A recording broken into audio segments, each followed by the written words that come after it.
1 लाख रुपए की नौकरी कोई नहीं छोड़ता है ऐसी बेरोजगारी की जिंदगी में। बहुत बड़ा कदम है, बहुत बड़ा कदम है और मैं उन्हें हाथ जोड़ के सैल्यूट करता हूं कि आपने देश हित में ये कदम उठाया है, देश आपके साथ है। इनकी औरत इनको कैसे घर में रखती है, वो डेली चप्पल मारना चाहिए रोटी की जगह। इनके बच्चों को इनमें लाद देना चाहिए, इनके बहू और बेटा इन्हें देश से निकाल देंगे। लेकिन उल्टा डर बताते हैं मीडिया में कि किसान खालिस्तानी। आप प्रमाण पत्र दिला दो हमें जुमलेबाज से। जो देशभक्त है वो ये नहीं सोचते कि देश की खातिर जो उन्होंने बलिदान दिया है, त्याग दिया है, कल से उनके परिवार का चूल्हा जलेगा या नहीं जलेगा। 13 लाख क्या उसको जमीर जागने पे उसे 26 लाख की भी नौकरी होती वो तो भी उसे लात मार देता सर। अन्नदाता के लिए इतनी बड़ी कुर्बानी दी है तो क्या वो उनके बच्चे भूखे रह सकते हैं?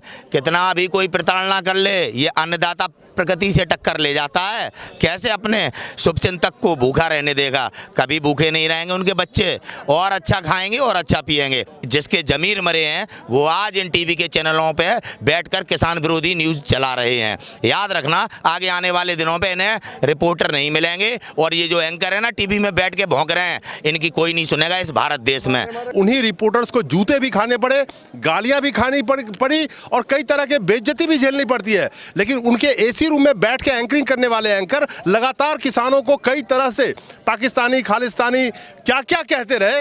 लेकिन आज उन रिपोर्टर्स की भी शायद आंखें खुल रही है। और पीछे एक खबर भी आई थी कि बहुत सारे रिपोर्टर्स ने बगावत शुरू कर दी है कि ये एंकर तो बैठ के अपने एसी रूम में बकवास करते हैं, लेकिन रिपोर्टर को वहां पे जिस तरह की बेइज्जती झेलनी पड़ती है, ये अपने आप में बड़ा शर्मनाक है। लाइसेंस नहीं दे रही है भाई, ये सरकार लाइसेंस नहीं दे रही है। मैं 6 चैनल का नाम जानता हूं जो आज पिछले कम से कम 10 सालों से चैनल के लाइसेंस के लिए अप्लाई कर रहा है, लेकिन ये सरकार उसको चैनल चलाने के लिए लाइसेंस नहीं दे रही है। चैनल खोलने को कम से कम सैकड़ों लोग तैयार करें।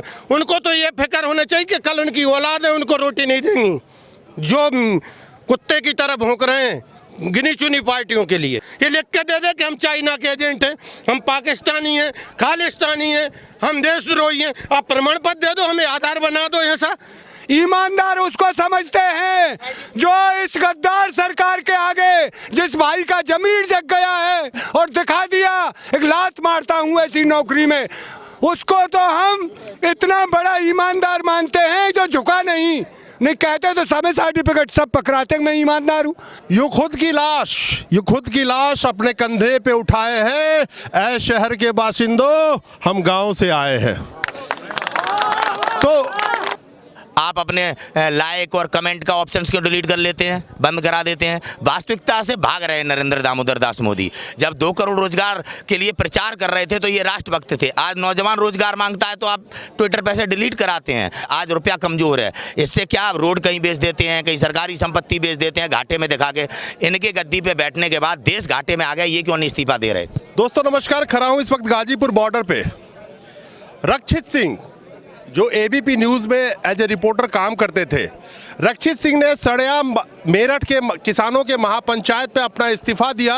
और जो क्रांतिकारी कदम रक्षित सिंह ने उठाया वो अपने आप में बहुत बड़ा इतिहास लिखेगा आने वाले वक्त में। जब आज लोकतंत्र के साथ खिलवाड़ किया जा रहा है, चौथा स्तंभ गोदी मीडिया तब्दील हो जा रही है, तो जो ये शुरुआत लक्षित सिंह ने करी है वो अपने आप में एक इतिहास बनेगा और लक्षित सिंह का नाम स्वर्ण अक्षरों में लिखा जाएगा। लक्षित सिंह जिसकी तनख्वाह करीब 13 लाख रुपए सालाना थी, एबीपी न्यूज़ में काम करते थे वो, लेकिन उनके ज़मीर ने उनको जब ललकारा तो लक्षित सिंह के 4 साल के बच्चे हैं, उनकी मिसेज हैं, उनकी बूढ़ी माता है, उनके पिता का देहांत हो चुका है, लेकिन लक्षित सिंह ने एक रत्ती भर भी फिक्र नहीं किया कि कल से उनके घर में चूल्हा कैसे जलेगा। ऐसे ही लोग क्रांति लाते हैं और क्रांतिकारी कहलाते हैं। और गोदी मीडिया के मुंह पे ये करारा तमाचा है और उन तमाम रिपोर्टरों को, और मैं समझता हूं कि उनकी अपनी भी कुछ मजबूरियां हैं, लेकिन जब देश की जो आज लोकतंत्र है वो इस हालात में पहुंच जाए तो रक्षित जैसा एक कदम लेना ये कोई क्रांतिकारी ही कर सकता है। दिनकर साहब ने बहुत ही खूबसूरत चंद लाइनें लिखी है। कलम देश की बड़ी शक्ति है, कलम देश की बड़ी शक्ति है, भाव जगाने वाली, दिल की नहीं दिमागों में भी आग लगाने वाली। कलम की बहुत ताकत होती है, इन किसानों से जानते हैं। एबीपी न्यूज़ का एक बच्चा जिसकी मिसेज है, 4 साल का बच्चा है, उसने 13 लाख रुपए की नौकरी को लात मारी। और जो गोदी मीडिया सरकार की डुगडुगी बजाती है, उसने उस नौकरी को लात मार के अपनी जमीर को सुना है। देखिए, मैं आपको बताता हूँ, जिस प्रकार से उनने ये नौकरी छोड़ी है, वो मीडिया का तो नाम है केवल। आजकल वो भाजपा के प्रवक्ता हैं जो टेलीविज़न पे बैठ के देश को गुमराह करते हैं, चौथे स्तंभ की दलाली कर रहे हैं। वो मीडिया के एंकर नहीं हैं, प्रवक्ता हैं बीजेपी के। और उन्होंने जिस प्रकार से खुले मंच पर इस पद को त्यागा है, तो उनके लिए बहुत बहुत धन्यवाद। और वास्तविकता में ये एक इतना बड़ा फैसला उन्होंने लिया है कि देश के तमाम पत्रकारों को, जिन्हें हम चौथा स्तंभ कहते हैं, उन्हें सीख लेनी चाहिए। आज देश के लोकतंत्र को बचाने की ज़रूरत है। मैं उन्हें बहुत सैल्यूट करता हूँ। विनोद दुआ जी हैं, प्रसून वाजपेयी हैं, रवीश कुमार जी हैं, ये बड़े प्रताड़ित हुए। अभिसार शर्मा हैं, तमाम लोग हैं पहले से किस प्रकार से संकट में, क्योंकि वो सच दिखाना चाहते हैं और भारतीय जनता पार्टी वाले दिखाने नहीं देना चाहते। उन्होंने अपने प्रवक्ता एडॉप्ट कर दिए हैं, सभी मीडिया के एंकर। उन्होंने आज जिस प्रकार से देश हित में इतना बड़ा कदम उठाया, 1 लाख रुपए की नौकरी कोई नहीं छोड़ता ऐसी बेरोजगारी की जिंदगी में। बहुत बड़ा कदम है, बहुत बड़ा कदम है। और मैं उन्हें हाथ जोड़ कर सैल्यूट करता हूं कि आपने देश हित में ये कदम उठाया है। देश आपके साथ है, लोकतंत्र को बचाने के लिए आपने कदम उठाया है। जैसे हमारे सेना के जवान इस देश की रक्षा करते हैं, ऐसे लोकतंत्र की रक्षा करने वाला ये व्यक्ति है। इसे देश हमेशा याद रखेगा, इतिहास में नाम लिखा जाएगा। एक पत्रकार जो आज किसान आंदोलन में साथ खड़ा होकर के, और जो गोदी मीडिया आप किसानों को बदनाम करती थी, उस पत्रकार ने उस गोदी मीडिया चैनल को लात मारी और भारत के साथ खड़ा हुआ, क्योंकि भारत का दूसरा नाम किसान है और किसान ही भारत है। जी, हम किसानों के साथ जो उन्होंने इस्तीफा दिया है, साथ मिलकर आए हैं, तो उनका बहुत बहुत धन्यवाद। और वो एक कड़ी ऐसी, पहली कड़ी जो ऐसी जुड़ी है, इतनी बड़ी शख्सियत जो लाख रुपए की सैलरी पे लात मार के आए हैं और किसानों के साथ जुड़े हैं, देश के उत्थान के लिए जुड़े हैं, सच्चाई के लिए जुड़े हैं, उनके लिए सत सत नमन। क्या कहना चाहोगे? एक पत्रकार ने 1 लाख रुपए की नौकरी छोड़ी, गोदी मीडिया का चैनल पे लात मारा उसने। आने वाले समय के ऊपर हमारी सरकार आएगी, उसका स्वागत लाख लाख गुने किया जाएगा।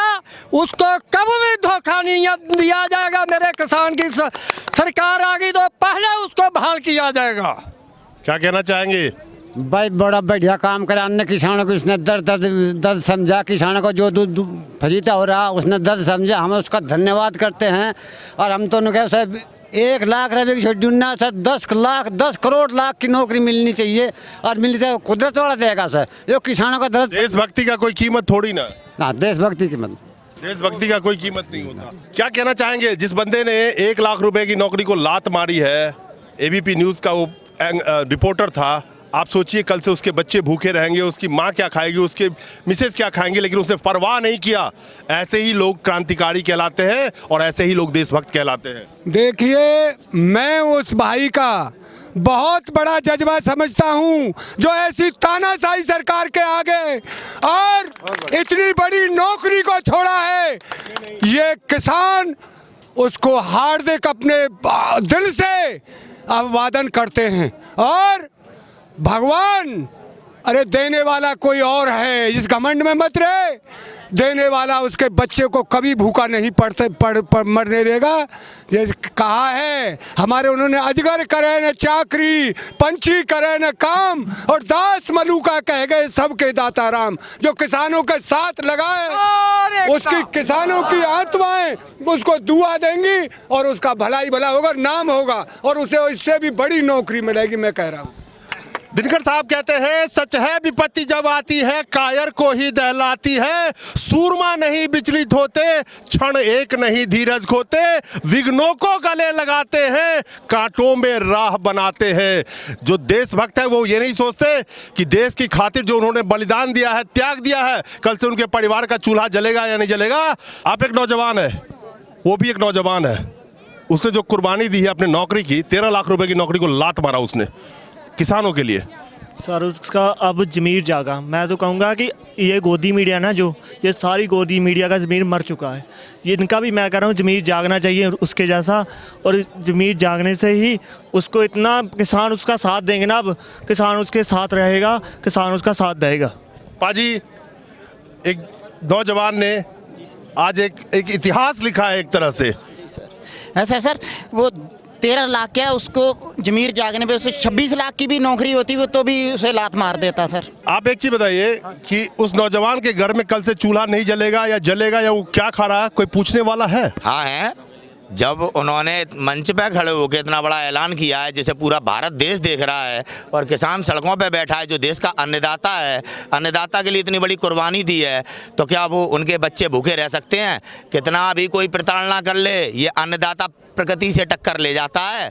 कैसे अपने शुभचिंतक को भूखा रहने देगा? कभी भूखे नहीं रहेंगे उनके बच्चे, और अच्छा खाएंगे और अच्छा पिएंगे। आगे आने वाले दिनों में अभी आप देखिए कितने और लोग अपने पदों से इस्तीफा देंगे। जैसे सुप्रीम कोर्ट के 4 मजिस्ट्रेटों ने 12 जनवरी 2018 को प्रेस कॉन्फ्रेंस करके कहा था कि लोकतंत्र आपका खतरे में है, देश आपका खतरे में, सुप्रीम कोर्ट के जज। और इस गोदी मीडिया ने ये संदेश पूरे देश तक नहीं पहुंचाया, क्योंकि ये भारतीय जनता पार्टी की प्रवक्ताएं आज चुनाव दिखा रहे हैं। किसानों की पीड़ा पिछले 3 महीनों में इन्होंने आज तक नहीं दिखाई, केवल किसानों को बदनाम करने का काम कर रहे हैं। जिसके जमीर मरे हैं वो आज इन टीवी के चैनलों पे बैठकर किसान विरोधी न्यूज़ चला रहे हैं। याद रखना, आगे आने वाले दिनों पे इन्हें रिपोर्टर नहीं मिलेंगे, और ये जो एंकर है ना टीवी में बैठ के भौंक रहे हैं, इनकी कोई नहीं सुनेगा इस भारत देश में। याद रखना आप इस बात। सच्चाई यहाँ पे एक चीज़ और भी है कि जब से किसान आंदोलन शुरू हुआ, इस किसान आंदोलन ने बहुत सारी ऐतिहासिक चीज़ अपने आप में जोड़ लिया है। ये सिर्फ किसानों का आंदोलन नहीं रह गया। खैर, सबसे पहले गोदी मीडिया की हम यहाँ बात अगर करें तो गोदी मीडिया के जो रिपोर्टर्स हैं, उन्हीं के एंकर्स जब अपने एसी न्यूज़ रूम में बैठ करके और किसानों को आतंकवादी और खालिस्तानी और पाकिस्तानी और इनका फंडिंग कहाँ से आ रहा है, कई जुमले और कई नाम से इनको सुशोभित करने की कोशिश की गई, तो उन्हीं रिपोर्टर्स को जूते भी खाने पड़े, गालियाँ भी खानी पड़ी और कई तरह के बेइज्जती भी झेलनी पड़ती है। लेकिन उनके एसी रूम में बैठ के एंकरिंग करने वाले एंकर लगातार किसानों को कई तरह से पाकिस्तानी, खालिस्तानी क्या क्या कहते रहे। लेकिन आज उन रिपोर्टर्स की भी शायद आंखें खुल रही है, और पीछे एक खबर भी आई थी कि बहुत सारे रिपोर्टर्स ने बगावत शुरू कर दी है कि ये एंकर तो बैठ के अपने एसी रूम में बकवास करते हैं, लेकिन रिपोर्टर को वहां पे जिस तरह की बेइज्जती झेलनी पड़ती है, ये अपने आप में बड़ा शर्मनाक है। तो आज रक्षित ने जो कदम उठाया, उससे और भी रिपोर्टर्स के ज़मीर जगेंगे। और मैं यहाँ एक चीज़ कहता हूँ कि ज़मीर उनका जगा हुआ ऑलरेडी होगा, मैं ये नहीं कहता, लेकिन उनकी पारिवारिक मजबूरी होगी, उनके बहुत सारे मजबूरियाँ होंगी जिसकी वजह से वो इस कुकर्म को कर रहे हैं। आज के डेट में गोदी मीडिया के लिए रिपोर्टिंग करना एक कुकर्म कहता हूं मैं उसको, जो जनता को ही आतंकवादी साबित करने पे लग जाती है। जो जनता असंतोष की आवाज़ उठाती है, और असंतोष की आवाज़ उठाना उनका मौलिक अधिकार है, उनको संविधान ने हक दिया है। असंतोष की आवाज़ 2014 के पहले भी उठते थे। यहाँ पे एक और नाम लेना ज़रूरी है कि बहुत सारे ऐसे एंकर्स, रिपोर्टर्स हैं, नाम ले सकते हैं आप, पुण्य प्रसून वाजपेयी हो, अभिसार शर्मा हो, अजीत अंजुम हो, आरफा खानम हो, बहुत सारे अनगिनत नाम है। बहुत सारों के नाम मैं नहीं ले पा रहा हूं, जिनको अपने नौकरी से हाथ धोना पड़ा, निकल गए या निकाल दिए गए। जिनका ज़मीर जिंदा है वो अब भी अपना काम कर रहे हैं, बेशक छोटे प्लेटफॉर्म से कर रहे हैं, यूट्यूब से, फेसबुक से कर रहे हैं, लेकिन अपनी ज़मीर का सुना उन्होंने, और उन्होंने भी करोड़ों रुपए की नौकरी को लात मारा है। लेकिन रक्षित का मिसाल इसलिए कायम होता है कि एक रिपोर्टर जो करीब 28-29 साल का बंदा हो और वो 13 लाख की नौकरी को लात मार दे, और उसको ये नहीं पता हो कल से वो खाएगा क्या, ये अपने आप में एक बहुत बड़ा ऐतिहासिक कदम है।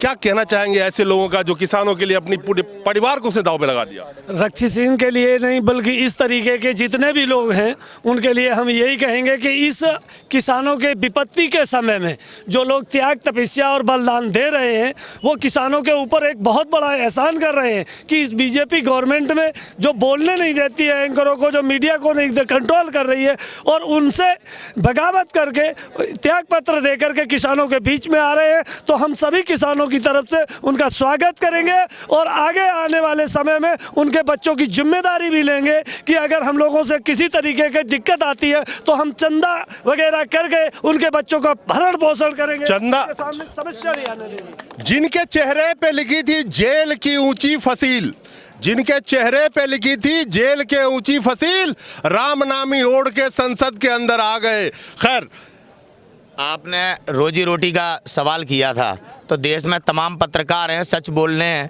के कारण अपनी नौकरी गंवा चुके हैं। ये किसान आंदोलन है, भाई ने जैसे चंदे की बात की है ना, हम चंदा कर गए, सैटेलाइट चैनल की व्यवस्था किसान करवा देंगे। अगर 1 रुपया भी देंगे ना, तो हमारे देश में 85 करोड़ किसान हैं। लाइसेंस नहीं दे रही है भाई, ये सरकार लाइसेंस नहीं दे रही है। मैं 6 चैनल का नाम जानता हूं जो आज पिछले कम से कम 10 सालों से चैनल के लाइसेंस के लिए अप्लाई कर रहा है, लेकिन ये सरकार उसको चैनल चलाने के लिए लाइसेंस नहीं दे रही है। चैनल खोलने को कम से कम सैकड़ों लोग तैयार करें, लेकिन ये सरकार उसको चलाने की इजाजत नहीं दे रही है। बात नहीं, उसका भी रास्ता निकलेगा। देखिए, भगत सिंह जी ने अपनी कुर्बानी देके देश में लोगों के अंदर आज़ादी के लिए लड़ने के लिए प्रेरणा जागरूक की थी। ऐसे ही इस रक्षित ने अपना खुले मंच पे अपनी इस 1 लाख की नौकरी को देश हित में लात मार के ना जाने देश में कितने हमारे सरकारी कर्मचारी जो बड़े बड़े विभागों में बैठे हैं, जिन्हें न्याय देना चाहिए वो न्याय नहीं दे रहे हैं, जिन्हें अपनी गवर्नमेंट की ड्यूटी करनी चाहिए वो नेताओं की चाटुकरताई कर रहे हैं। ऐसे तमाम लोगों का उसने जमीर जगाने वाला काम किया है। इसका रिजल्ट आपको आगे आने वाले दिनों में दिखाई पड़ेगा। जिस प्रकार से मीडिया है, हम अपनी मांगें मांगते हैं, एक ट्रोल कर देता है IT सेल की ये देशद्रोही हैं, तो मीडिया हमें देशद्रोही कह के हमारी बात छुपाने का काम करता है और नरेंद्र मोदी का दूसरी ओर प्रचार करता है। जैसे कि आज मीडिया, इस समय मीडिया क्या कर रहा है, चुनाव लड़ रहा है, प्रवक्ता है वो, मीडिया नहीं है पार्टियों का। इस समय बंगाल का चुनाव मीडिया लड़ रही है, पार्टी नहीं लड़ रही है। हमारी किसानों की बात या किसी भी परेशान व्यक्ति की बात या जो दिखाना चाहिए मीडिया को वो नहीं दिखा रही मीडिया सच्चाई, वो आजकल प्रचार कर रही है। तो ऐसी नौकरी को छोड़ देना, उन्होंने आज राष्ट्र हित में जो काम किया है, आगे आने वाले दिनों में उसका परिणाम देखना।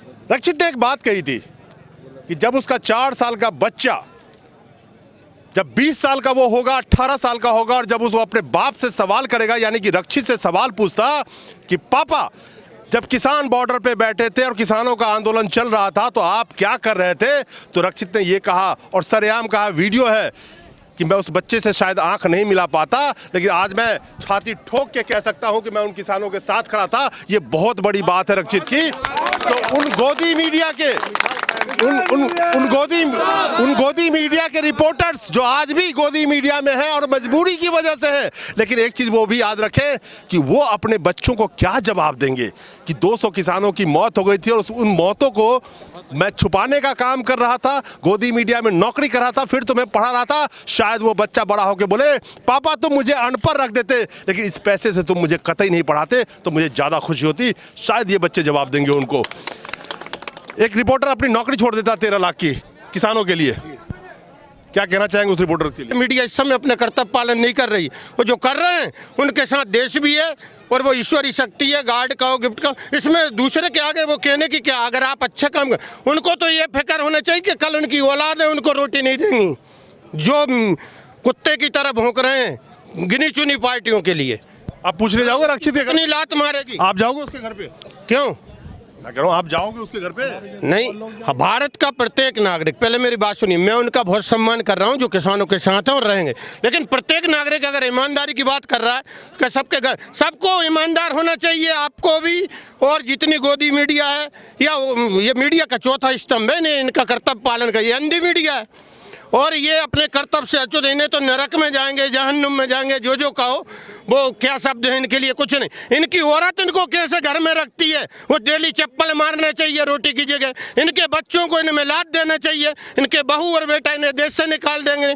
लेकिन उल्टा डर बताते हैं मीडिया में कि किसान खालिस्तानी। आप प्रमाण पत्र दिला दो हमें जुमलेबाज से कि हम खालिस्तानी, हमारी कॉलोनी बसा दो अलग, तो खालिस्तानी से भी स्वीकार कर रहे हैं। हमारे देश की सरकार हमारे लिए क्या देना चाहती है वह दे दे, लेकिन हमें पता है जुमलाबाज वो भी नहीं देगा। ये लिख के दे दे कि हम चाइना के एजेंट हैं, हम पाकिस्तानी हैं, खालिस्तानी हैं, हम देशद्रोही हैं। आप प्रमाण पत्र दे दो, हमें आधार बना दो, ऐसा हमारी ये कॉलोनी अलग कॉलोनी बन जाएगी, हम उसमें रहने लगे। तो एक तरफ जहां हमारे प्रधान सेवक आत्मनिर्भर की नारा लगाते हैं, वही मौजूदा सरकार मीडिया पे इतनी निर्भर हो चुकी है अपने झूठों को छुपाने के लिए, कॉरपोरेट पे इतना निर्भर हो चुकी है हर चीज के लिए। जो कहते थे देश नहीं बिगड़े दूंगा, पूरे देश को सेल पे लगा रखा है। 100 से ज्यादा संपत्तियां अभी भी मोदी जी ने कहा कि वो भी लाइन में लगा दिया बेचने के लिए। ये वही संपत्तियां हैं जो इन आम जनता के पैसे से बनी थी।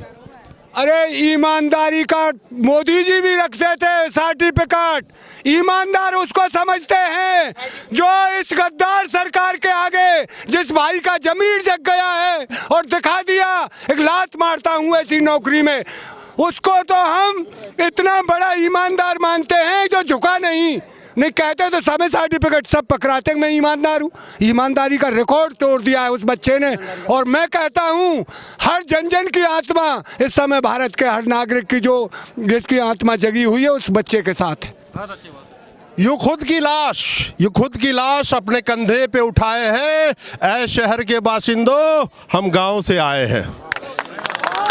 तो आज जो रक्षित ने कदम उठाया और इन किसानों के लिए उसे जो कदम उठाया, भारत के इतिहास में उसका नाम लिखा जाएगा। लेकिन फिर मैं याद दिला दूं, बहुत सारे ऐसे हमारे जमीर जिनका जाग चुका था पत्रकार का और जमीर जगा हुआ है, उन्होंने भी कुर्बानियां दी है। कितनों के नाम मैंने आपको गिनाया है। लेकिन जो ये मौजूदा सरकार है, जो इस लोकतंत्र में एक आवाज़ उठाने का आपका हक है, आप कुछ भी चाहे बोल सकते हैं, शालीनता से अपनी बात रख सकते हैं, उसको भी रखने नहीं दिया जा रहा आज की डेट में। सोशल मीडिया पे भी कमान कसा जा रहा है। एक बात बताइए, अभी तो सोशल मीडिया पे भी ये कमान कसने की बात चल रही है, तो क्या चाइना बना देंगे इस देश को कि कोई भी बात बाहर ना जाए? हाँ, वैसे ही प्रोग्राम चल रहा है। सोशल मीडिया पे कमांड नहीं, केवल अपने खिलाफ उठने वाली आवाज़ को किस प्रकार से रोकना है, आप समझ रहे हैं। सोशल मीडिया का आप जो मैं समझ रहे हैं ना, सोशल मीडिया पे आप किसी भी तरह से मोदी जी से हम रोजगार मांग रहे थे ट्वीट के हिसाब से, वो क्यों आपने डिलीट करवा दिया? आप अपने लाइक और कमेंट का ऑप्शंस क्यों डिलीट कर लेते हैं, बंद करा देते हैं? वास्तविकता से भाग रहे हैं नरेंद्र दामोदर दास मोदी। जब 2 करोड़ रोजगार के लिए प्रचार कर रहे थे तो ये राष्ट्रभक्त थे। आज नौजवान रोजगार मांगता है तो आप ट्विटर पे से डिलीट कराते हैं। देश को समझना पड़ेगा। ये जो कह रहे हैं कि हम ऐसी मॉब लिंचिंग वाली या झूठी खबरों के लिए कानून बना रहे हैं, नहीं, ये केवल अपने खिलाफ उठने वाली आवाज़ों को बंद कराना चाहते हैं। इस देश के लोकतंत्र को मिटाना चाहते हैं। ये वो साजिश है। जैसा कि आप देख रहे हैं, दुनिया में कई देश हैं, वहां पे आज अपनी सत्ताओं के खिलाफ लोग सड़कों पर प्रदर्शन कर रहे हैं अपने अधिकार और हकों के लिए। ये बहुत बड़े पैमाने पे उद्योगपतियों के माध्यम से सभी छोटे देशों में और कमज़ोर बना दिया गया है। बड़े हमारे भारत जैसे देश को मोदी जी ने कमज़ोर बना दिया। आज रुपया कमज़ोर है, इससे क्या रोड कहीं बेच देते हैं, कहीं सरकारी संपत्ति बेच देते हैं घाटे में दिखा के। इनके गद्दी पे बैठने के बाद देश घाटे में आ गया, ये क्यों नहीं इस्तीफा दे रहे?